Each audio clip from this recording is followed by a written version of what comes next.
name is Casey Lucier. I'm an investigative counsel for the House Select Committee to investigate the January 6th attack on the United States Capitol.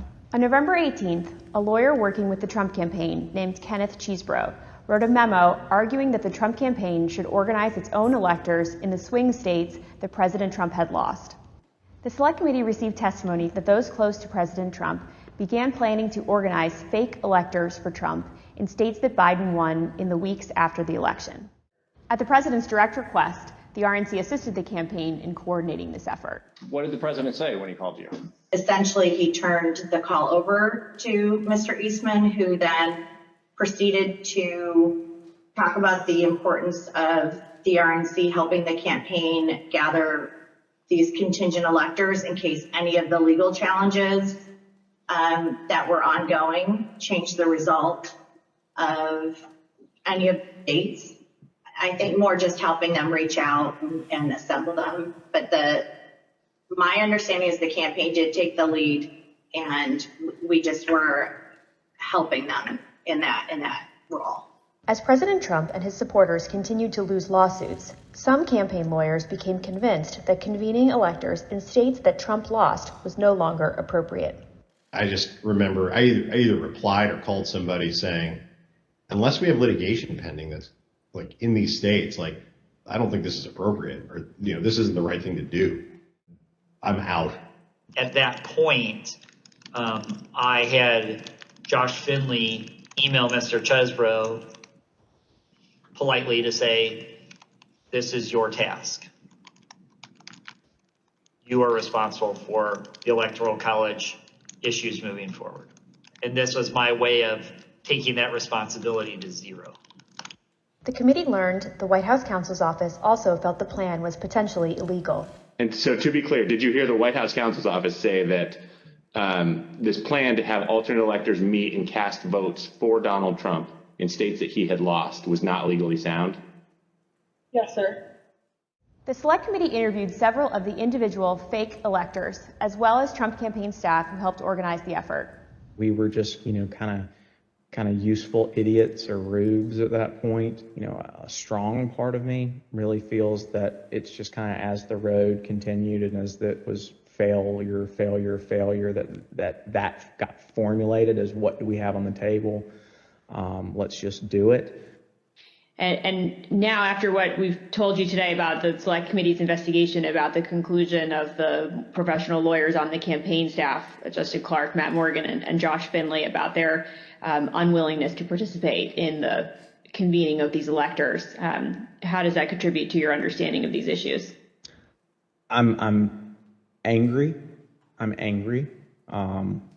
Because I think in a sense, no one really cared if people were potentially putting themselves in jeopardy.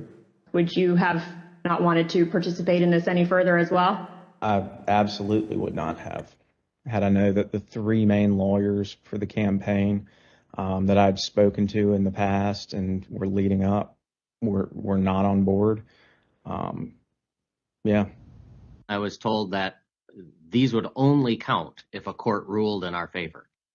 So that would have been using our electors, it would have been using our electors in ways that we weren't told about, and we wouldn't have supported.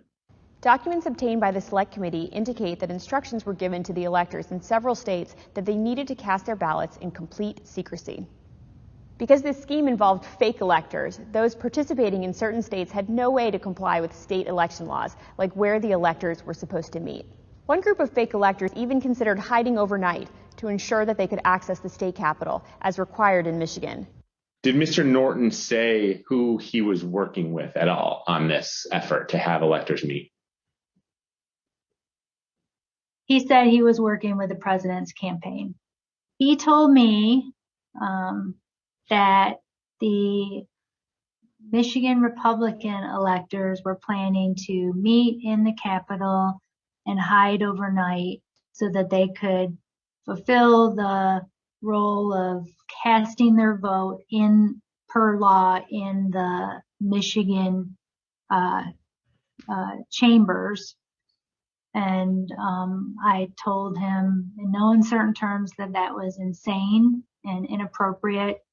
In one state, the fake electors even asked for a promise that the campaign would pay their legal fees if they got sued or charged with a crime.